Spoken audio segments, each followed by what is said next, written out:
लो, तुम्हारा विज्ञान का पीरियड शुरू हो गया बच्चों। बताओ आज हम किस विषय पर चर्चा करेंगे?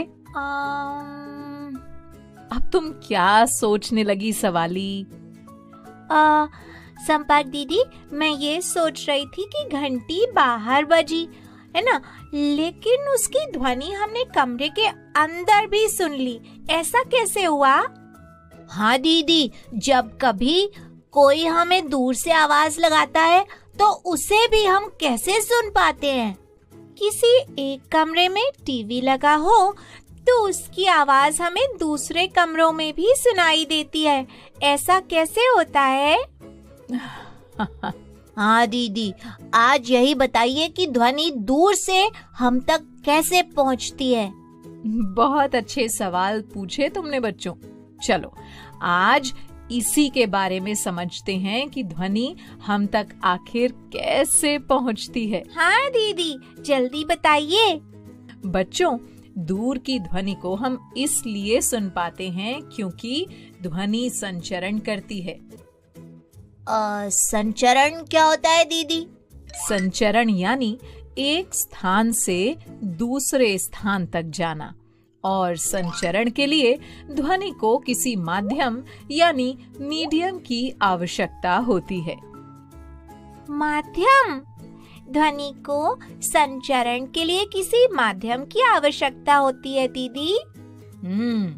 वायु एक माध्यम है बच्चों, जिसकी सहायता से ध्वनि संचरण कर पाती है और हम तक पहुंच पाती है।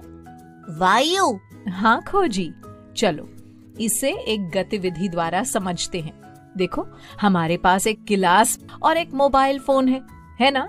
इस मोबाइल फोन में एक धुन बज रही है। क्या तुम सब इसे सुन पा रहे हो? हाँ दीदी। अब इस मोबाइल को मैं एक गिलास में डाल देती हूँ। क्या अभी भी तुम्हें धुन सुनाई दे रही है?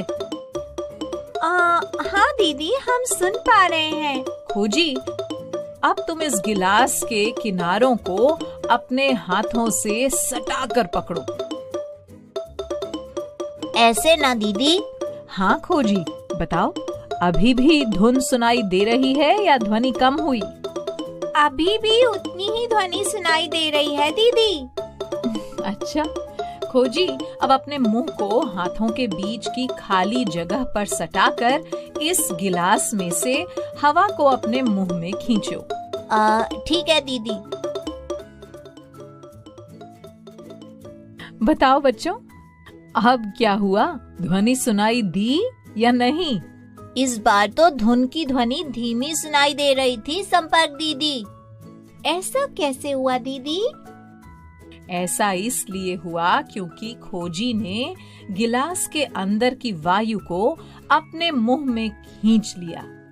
वायु एक माध्यम था जिसके कारण ध्वनि संचरण कर पा रही थी।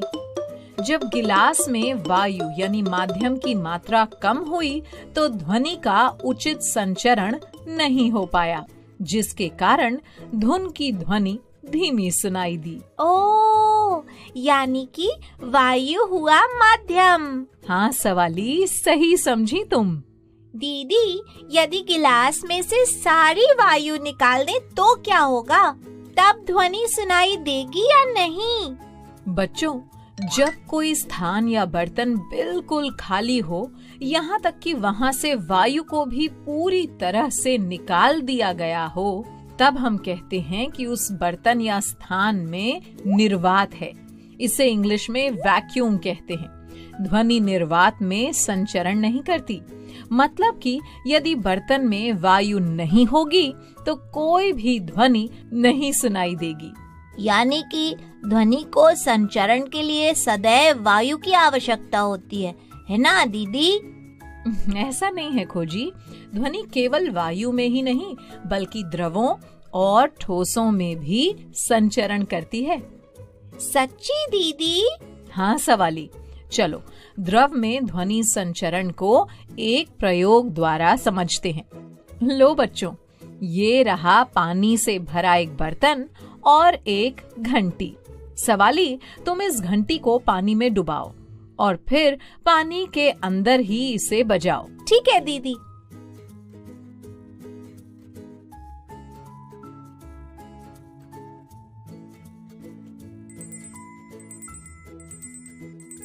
बताओ बच्चों, घंटी की ध्वनि सुनाई दे रही है क्या? हाँ संपर्क दीदी। हाँ संपर्क दीदी। तो इससे ये सिद्ध होता है कि इस द्रव यानी पानी में भी ध्वनि का संचरण होता है। अब देखते हैं कि ठोस में ध्वनि संचरण होता है या नहीं। ये कैसे पता करेंगे दीदी? अच्छा बताओ, ये मेज किससे बना है? ये लकड़ी से बना है दीदी। लकड़ी यानी ठोस, है ना? तो अब देखते हैं कि इसमें ध्वनि का संचरण होता है या नहीं। खोजी, इस मेज के किसी एक कोने पर अपना कान सटाकर लगाओ। लगा लिया दीदी, देखो। बताओ, मेज की सतह से कोई ध्वनि सुनाई दे रही है क्या? नहीं दीदी, कोई ध्वनि सुनाई नहीं दे रही।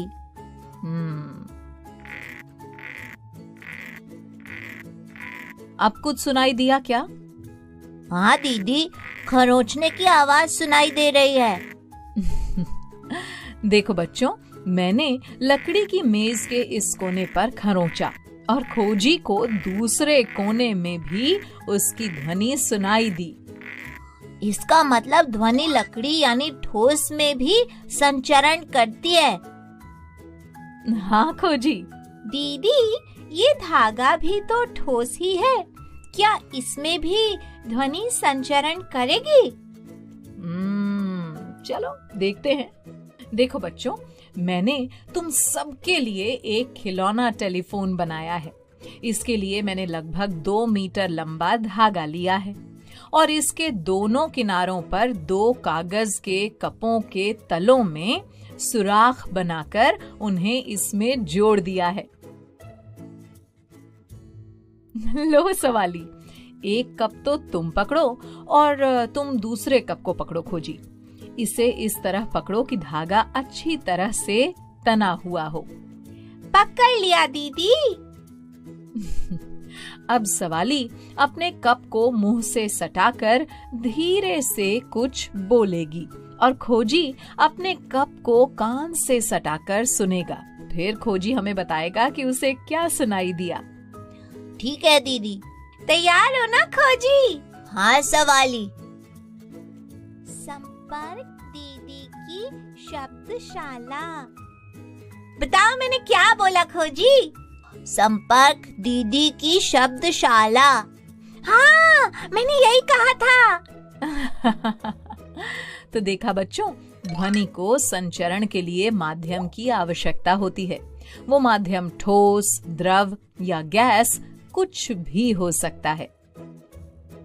तो बच्चों, आज हमने जाना कि ध्वनि एक स्थान से दूसरे स्थान तक कैसे संचरण करती है। अब तुम्हें सारी बातें समझ आ गई ना? हाँ दीदी, सब समझ आ गया। ठीक है बच्चों, तो अब तुम सब मेरे सवालों का जवाब देने के लिए तैयार हो ना? हाँ, पूछिए संपर्क दीदी। अच्छा, तो सबसे पहले ये बताओ कि ध्वनि को संचरण करने के लिए किसकी आवश्यकता होती है? ध्वनि को संचरण करने के लिए माध्यम की आवश्यकता होती है दीदी। सही बताया सवाली। अच्छा, अब ये बताओ कि निर्वात क्या होता है? याद नहीं आ रहा दीदी। कोई बात नहीं, मैं बताती हूँ। कोई भी ऐसा स्थान जो बिल्कुल खाली हो, यहाँ तक कि उसमें हवा भी न हो, उसे निर्वात कहते हैं। समझे ना? हाँ, अब याद रहेगा दीदी। अच्छा बच्चों, अब अंतिम सवाल पूछती हूँ, ठीक है? ये बताओ कि ध्वनि कौन कौन से माध्यम में संचरण करती है? ध्वनि ठोस, द्रव और गैस तीनों ही माध्यम में संचरण करती है संपर्क दीदी। क्या निर्वात में भी ये संचरण करती है? नहीं दीदी, निर्वात में ध्वनि संचरण नहीं करती। एकदम सही, शाबाश बच्चों। तुम सभी ने मेरे द्वारा पूछे गए सारे